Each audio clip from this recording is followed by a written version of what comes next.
Dalam bernegara, Amerika menggunakan strategi banyak muka untuk menaklukkan negara lain. Catatan yang kita sepakati adalah negara Amerika itu negara agresor. Banyak alat mereka untuk melakukan agresi dengan smart power-nya, seperti atas nama demokrasi, atas nama HAM, atas nama peacekeeping, menggunakan kekuatan dolar dan kendali negara lain dengan hutang memakai IMF, memakai World Bank, serta lembaga rating. Pengusaha besar Amerika melakukan hostile takeover ala Wall Street milik swasta untuk makan swasta negara lain. Private equity army dan defense kontraktor masuk ke sebuah wilayah sebelum kemudian mengambil sumber daya alam suatu negara, dan itu banyak sudah dilakukan. Libya disikat, Irak disikat, dan banyak negara lagi. Kemudian sisi lain, Tiongkok juga sama di dalam melakukan agresi ekonominya demi menghidupkan 1,5 miliar penduduk Tiongkok. Tiongkok memakai 3 instrumen utama, yaitu mengendalikan hukum sebuah negara, mengendalikan media di negara yang akan dia incar,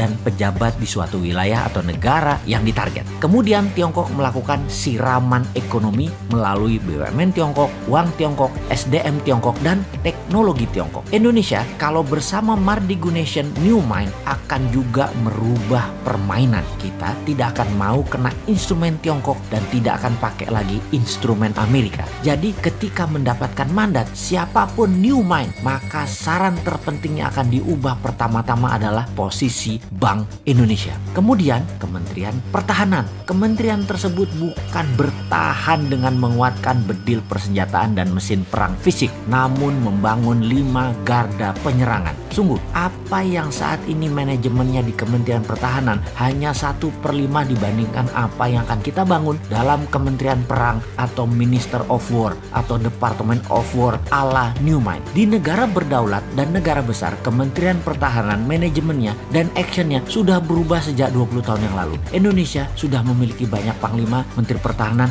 namun sayangnya semuanya old mind, kunonya kebablasan. Sekali lagi, ke depan bukan lagi Department of Defense, itu hanya satu di antara 5 pilar Kementerian Perang Republik Indonesia versi New Mind. Dalam Kementerian Perang ada divisi propaganda luar negeri, ada divisi ekonomi luar negeri, ada divisi telekomunikasi, IT, warfare by others means, atau berbagai jenis perang seperti perang sel, terorisme, biological warfare, dan counter insurgency warfare akan melengkapi selain saat ini yang kita punya 3 matra militer, darat, laut, udara. Panglima tentara adalah wamen atau wakil menteri, atau bisa juga merangkap sebagai menteri pertahanan tergantung kebutuhan dan situasi serta kemampuan individu panglima tersebut. Dimana kalau panglimanya juga menteri perang, wamennya dari instrumen lain yaitu sipil yang berpengalaman luar negeri. Itu bisa juga. Atau dibalik, mana yang penting? Yang penting mereka paham, berani bertindak, dan cepat mengambil keputusan.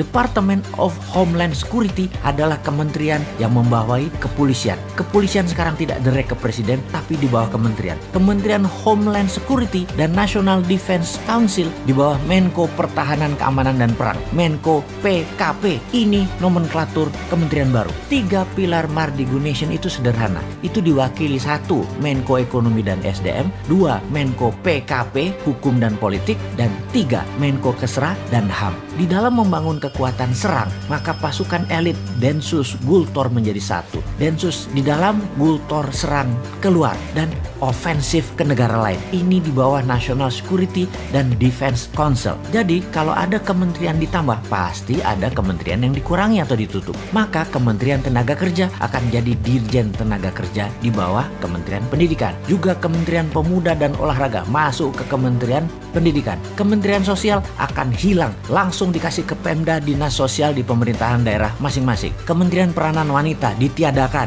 masuk di bawah Menko Kesra aktivitasnya. Penggabungan beberapa kementerian juga dilakukan karena keterkaitan lebih mudah koordinasinya di bawah satu payung kementerian. Kementerian daerah tertinggal jadi dirjen di PUPR. Intinya kementerian saat ini akan berkurang 40% jumlahnya. Pastinya Kementerian BUMN akan ditutup. Perusahaan BUMN dikurangi jadi di bawah 20 dari 800 BUMN saat ini. Akan di merger ditutup, dijual ke publik IPO hingga mayoritas 100% dijual. BUMN langsung berada di bawah kementerian terkait. Misalnya Pertamina dan PLN di bawah Kementerian ESDM. Jadi New Mind akan mengembalikan semua fungsi alat negara sesuai Undang-Undang Dasar 45, di mana kementerian adalah jabatan politik dan sebagai regulator, tidak lagi sebagai operator. Kemudian pastinya swasta nasional pengusahanya termasuk UKM boleh membangun dan berbisnis sama dengan Pertamina serta PLN. Boleh punya sumur minyak sendiri, penyulingan minyak sendiri, distribusi hingga SPBU. Begitu juga di listrik, bisa membangun power plant sendiri, distribusi transmisi kabel sampai ke konsumen. Percayakah ternyata harga BBM bisa lebih murah dari sekarang, harga listrik bisa lebih murah dari sekarang, serta menjangkau seluruh wilayah Indonesia karena swasta yang bergerak. Makanya New Mind itu heavy on private, kalau Old Mind itu heavy on government. Bersama Old Mind rakyat hanya disuruh nonton serta keprok-keprok tok. Bersama New Mind UKM terbang menaklukkan dunia.